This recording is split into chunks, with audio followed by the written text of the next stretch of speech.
Good afternoon everyone. Yan pala yung ganap dito sa amin dahil November 6 ngayon, araw ng birthday ng kuya ko at ng anak kong si Rhea May Amar. Dahil birthday ng kuya ko, kasama ko yung buong pamilya namin na pumunta ng sementeryo. Kung nakikilala nyo yung kuya ko dyan, yun pala, ayan pala is si Ronald Amar Sr. May page nga pala siya guys, so sad to say hindi na gumagana ngayon o wala nang nagpo-post doon kasi nga si kuya nagpahinga na sa kabilang buhay. So yan, dahil birthday nga ng kuya ko, pumunta kami sa sementeryo ng buong pamilya ko guys. Sa nakikita nyo dyan, ang dami-dami namin. Yan pala yung apo ko, si Sabrina Amar. Tinuturuan ko maglakad kasi nga nakasandal yan, no? Sa nakikita nyo, di ba? Ayan pala yung apo ko guys, si Sabrina. Nana ang tawag namin sa kanya, Nana Kulot. Kasi yung hair niya guys, hindi mo na kailangan i-curler kasi naka-curler na. So yan pala yung papa niya na naglalakad din. Kasama ko yan yung kasama ko diyan yung mama ko, yung papa ko, yung mama ko, yung kapatid ko. Yung mga aso ayan, nakisali pa.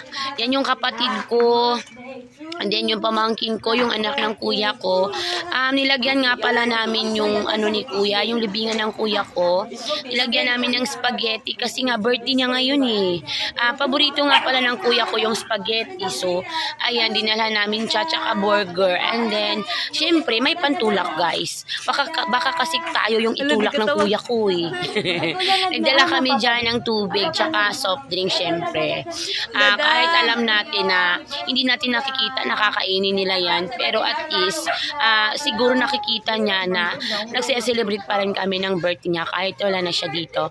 At syempre dahil ilang buwan pa lang naman namatay si kuya. So yan, magse-celebrate pa rin kami kahit hindi natupad yung wish niya. Gusto niya mag-birthday si ate. Happy birthday nga pala dyan anak, Rhea May Amar, na nasa Tagum City ngayon. Pasensya na anak at hindi kami nakapunta dyan. Sana mapatawad mo kami ngayon ng papa mo dahil alam mo may trabaho si papa. So sa Sunday na lang anak ha. Happy birthday to you. Happy birthday, happy birthday, happy birthday to you. Ayun, Sunday na nga lang anak kasi nga rest din ni Papa dahil syempre pag Sabado, sahod na yan Sayang din naman kasi anak alam ko nalulungkot ka ngayon pero babawi kami sa Sunday promise. So yan na muna guys. Goodbye and thank you for watching. Bye bye. Blue na. Yay! Sige, si Driana sa Baguyok. Dali